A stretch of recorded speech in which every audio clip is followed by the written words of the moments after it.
1965 ஸ்காட்லாந்தை சேர்ந்த ஆங்கஸ் பார்பியரி ஒரு நம்ப முடியாத காரியம் செய்தார்.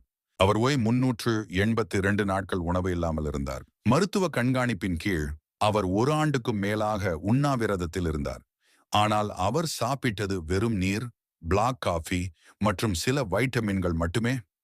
ஆங்கஸ் பார்பியரி இந்த தீவிர உண்ணாவிரதம் தொடங்கிய காரணம் அவர் மிகவும் அதிக எடை கொண்டவர் என்பதுதான்.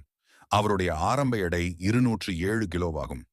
மருத்துவர்கள் ஆரம்பத்தில் அவரை கவனித்தனர். சில நாட்களில் அல்லது வாரங்களில் அவர் நோன்பை நிறுத்துவார் என்று நினைத்தார்கள். ஆனால் ஆங்கஸ் தொடர்ந்து ஒரு ஆண்டுக்கும் மேலாக நோன்பிருந்தார். அவருடைய உடல் சேமிக்கப்பட்ட கொழுப்பை எரித்து ஆற்றலாக மாறியது. அவர் உணவு இல்லாமல் இருந்த போதும் ஆச்சரியமாக அவருடைய உடல் ஆரோக்கியமாகவே இருந்தது. அவர் உடலுக்காக அனைத்து ஆசையையும் இழந்தார். அவருடைய உடல் இந்த நோன்பிற்கு நன்றாக ஏற்றுக்கொண்டது மற்றும் அதிகமான பசியை கூட உணரவில்லை.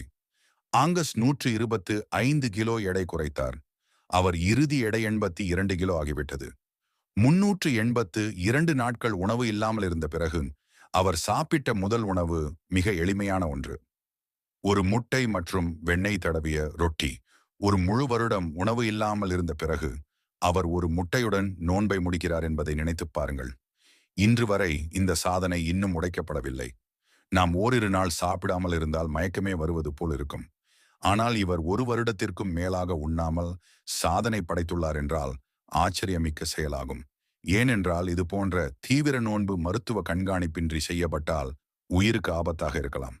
ஆங்கஸ் பார்பியரியின் கதை மனித உடல் எவ்வளவு ஆற்றல் மிக்கது என்பதை காட்டுகிறது.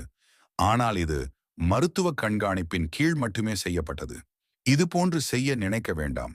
உங்கள் ஆரோக்கியம்தான் முக்கியம்.